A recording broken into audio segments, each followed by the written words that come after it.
Remember the days when every platform needed a platforming mascot?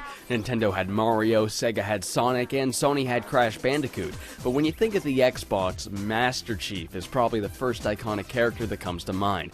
But there was a time when Microsoft tried to hop on the platforming mascot train. Blinx the cat being the character in question. The Xbox already appealed to adults and teenagers with games like Halo, but it was time to broaden their demographic with a brand new title called Blinx the Timesweeper. It was developed by Artoon Studios, a Japanese developer hired by Microsoft to make them a platformer that could appeal to the same crowd that liked Mario or Crash Bandicoot. They're not actually an exclusive second-party developer for Microsoft. They've even made some games for Nintendo, including Yoshi's Island DS. This situation kind of sounds to me like Microsoft just needed a kids game, so they hired some random Japanese studio to make it for them. But who knows? I've never played this game as a kid, but I do have friends that did, and they tell me they all love it. Man, this particular copy has seen quite a journey. Let's see, there's the original sticker where it was probably sold at GameStop. I guess at one point it was new. Then it was traded in, as you can tell from the second price sticker. Receive this game free when you trade in games. So I guess it was then given away in a trade deal. Then it was sold to and then sold by a pawn shop, judging by the $5 sticker. And then I guess someone bought it from that pawn shop and sold it to me years later. I always wanted to play this game as a kid, but I never could because I'd never had an Xbox original until I was like 20 years old. It was marketed as the world's very first 4D action game ever. The fourth dimension being time. What does that even mean? Well, I guess we'll just have to play it to find out.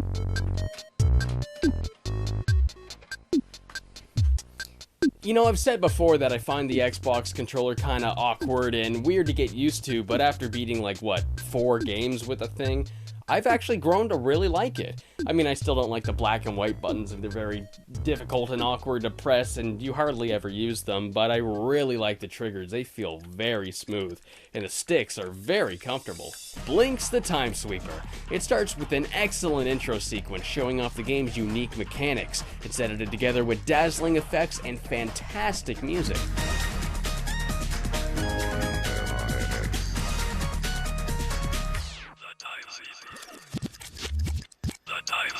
Nitro Rad. Whoa, I guess the game uses the same voice synthesizer I use. It was fairly common in Japanese media during the late 90s and early 2000s. Other notable games using it are Killer 7 and No More Heroes. It was also used for the title cards of Serial Experiments Lain. A lot of people ask me about the voice I use, and all it is just a text-to-speech program that's built into every Mac computer. Think Apple's version of Microsoft Sam. It comes with a lot of cool-sounding voices. The one in question is called Plain Talk Whisper. Nitro Rad. A lot of Japanese developers and animators around this time would work on Macintosh computers, and it was very common that someone on the dev team would find those voices on their computer and then use them in whatever they were working on. Okay, alright. Blinx the Timesweeper. Only on Xbox. Did they really have to put that in the title screen? Did Microsoft want to push the fact that they have their own platforming game that much? Oh man, there's demos. Remember when the Xbox games would come with demos? Oh, there's one for Torque.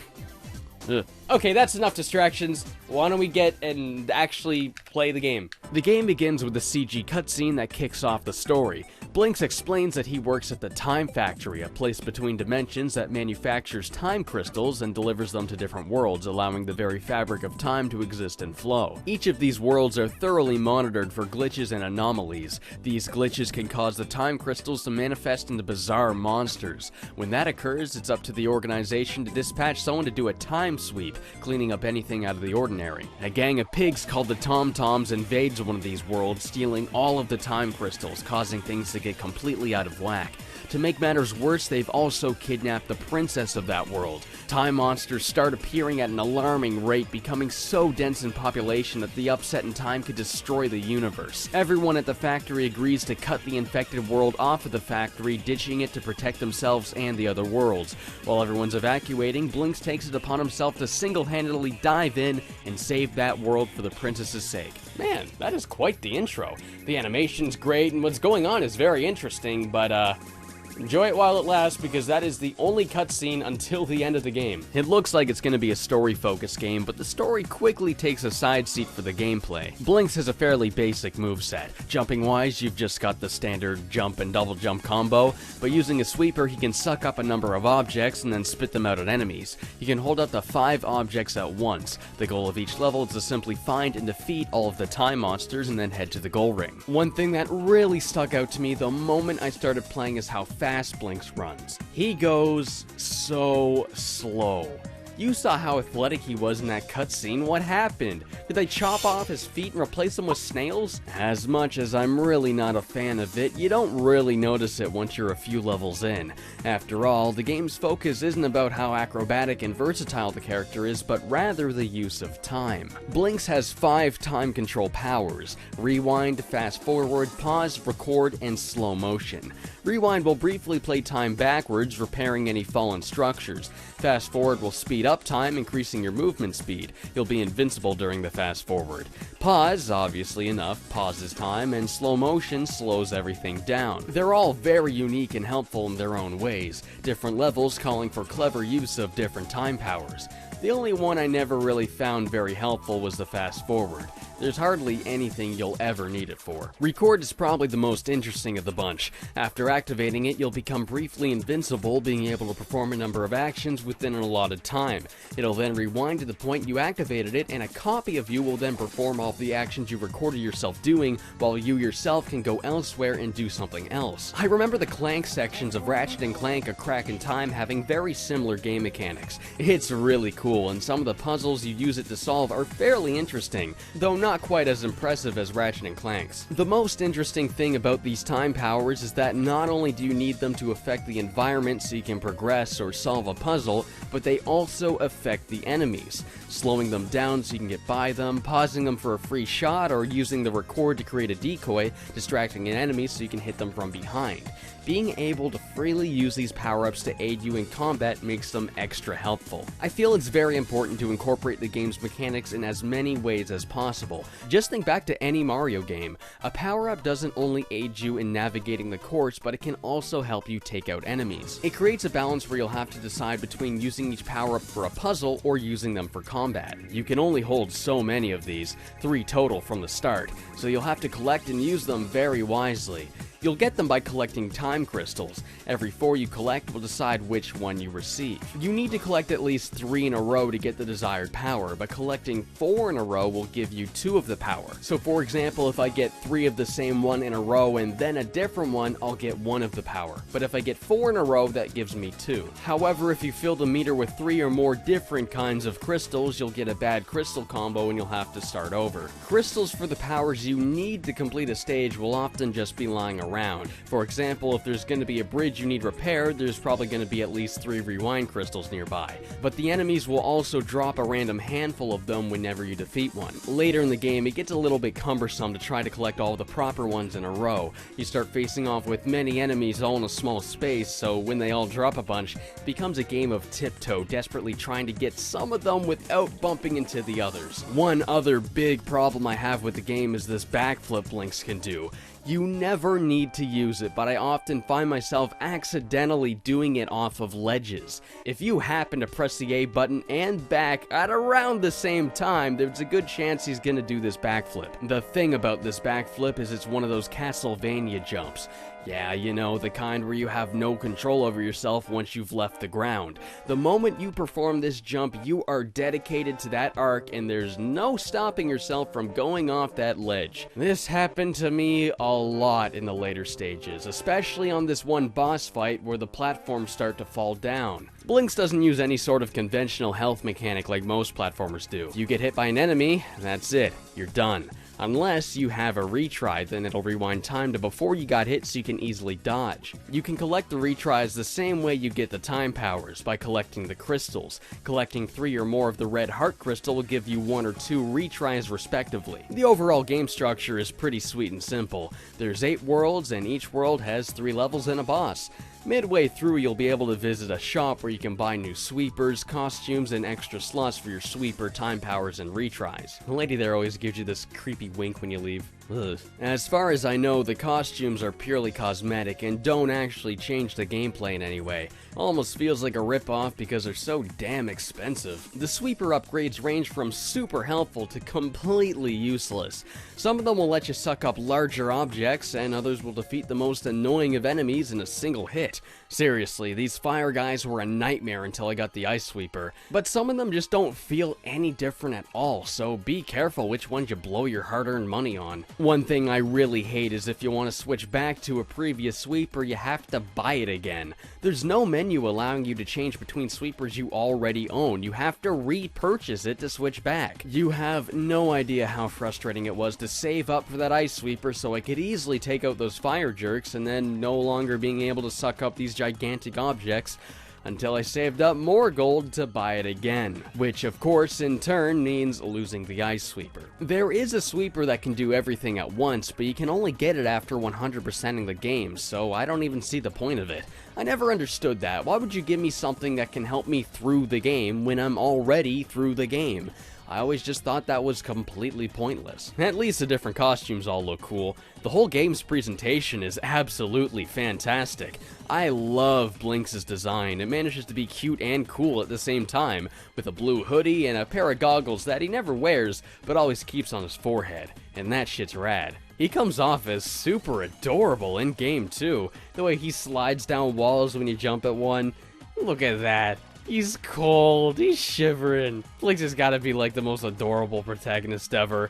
But you wouldn't really know it from the American box art because they try to make him look super badass with a ugly shit-eating grin. I like the Japanese cover a lot more. It's so much brighter, and the render they used of Blinx I feel is a better representation of his character, someone who's both rad and lovable. Blinx's character design is super good, but I mean, what else would you expect from Naoto Oshima, the guy behind Sonic the Hedgehog and Dr. Eggman? That's right, it's the same guy that made those guys, and it shows. I also really like the designs of the monsters. Unlike Blinx and the Tom-Toms, their physical appearance is so unorthodox. The way they're shaped and textured looks like they really don't belong in this world, like they're in this weird, unnatural anomaly that's somehow manifested in reality.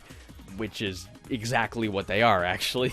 In fact, it reminds me of those early 3D TV shows like Reboot and the weird 3D screensavers you'd get on Windows 98. It's really weird that the monsters are the driving force behind the game's plot, because it was the Tom-Toms that started this mess in the first place. I mean, they're hardly even relevant to the game whatsoever afterwards. You might run into them every now and then, but all they are is an optional enemy that'll steal any surrounding gems. You don't even have to fight them. Did he just say, I suck cock? He's totally saying I suck cock. You suck cock. Well then. The game's soundtrack is excellent. It's sporadic and playful, incorporating a number of clock-like music samples, giving it a very timey feel, like you're racing against a clock, which is very fitting for a game all about time. The boss fights can be really challenging. It's here where you'll no longer have to worry about saving up your time powers for the puzzles and focus entirely on combat. They're all super hard at first, but it's all about figuring out a strategy that works. Many of them you can just grind pauses and keep getting free shots on them, but many others you'll have to wait for an opportune moment, and discovering when that moment is can take some time to figure out. Once the boss is defeated, it'll drop a bunch of gold, but you never have enough time to pick it all up. But then I remembered, this is a game about time, so what if I use a rewind? Man, that is clever. The fight may be over, but that doesn't mean you get to stop applying those time mechanics to the game. I find the difficulty curve in this game to be extremely smooth. The game's challenge rises at a perfect rate, each level being just a smidge harder than the last. But when things do get hard, they get hard.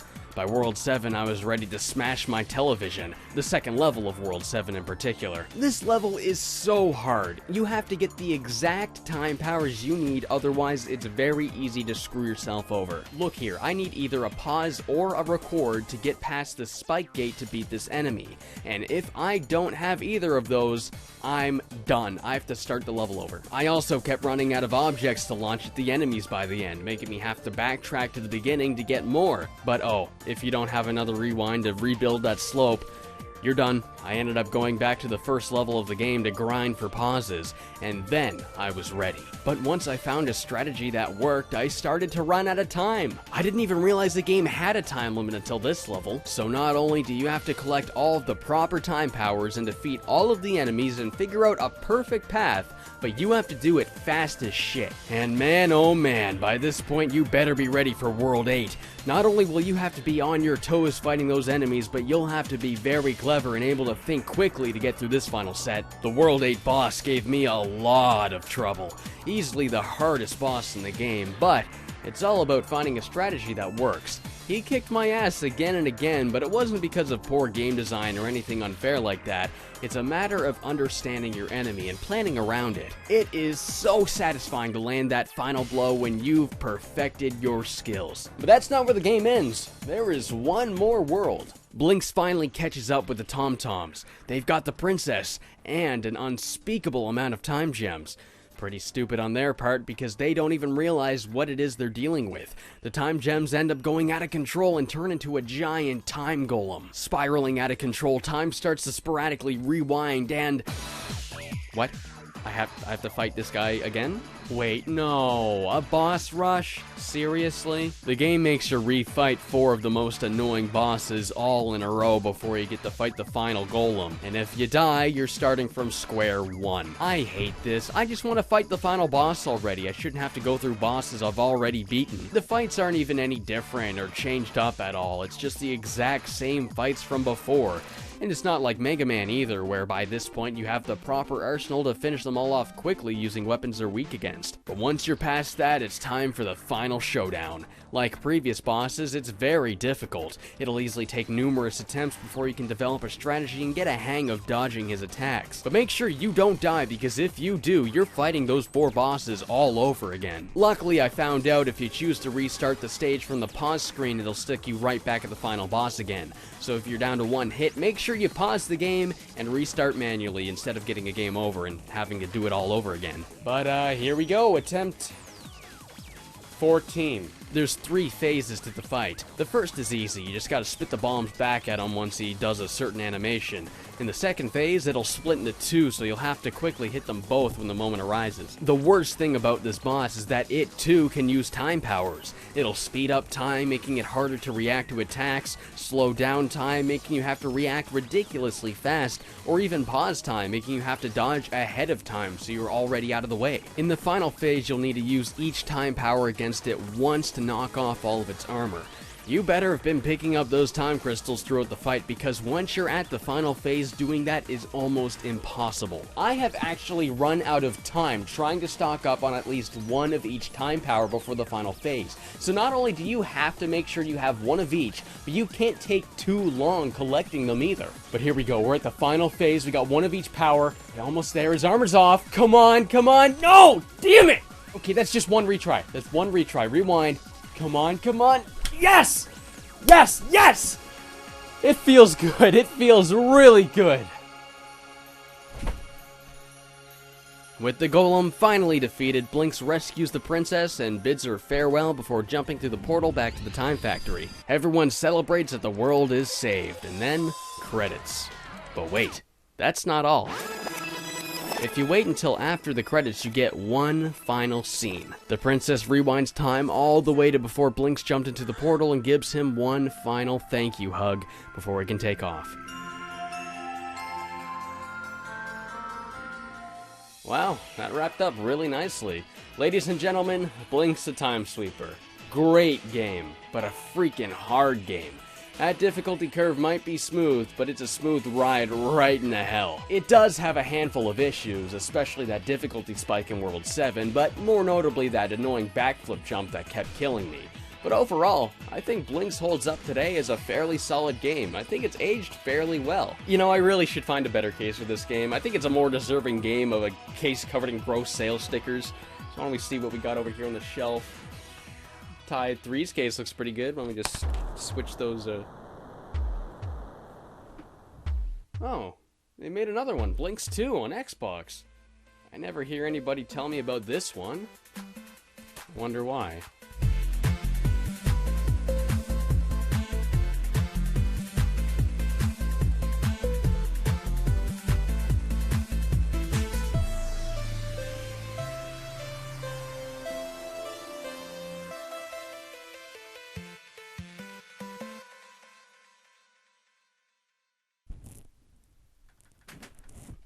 No, Guillemon!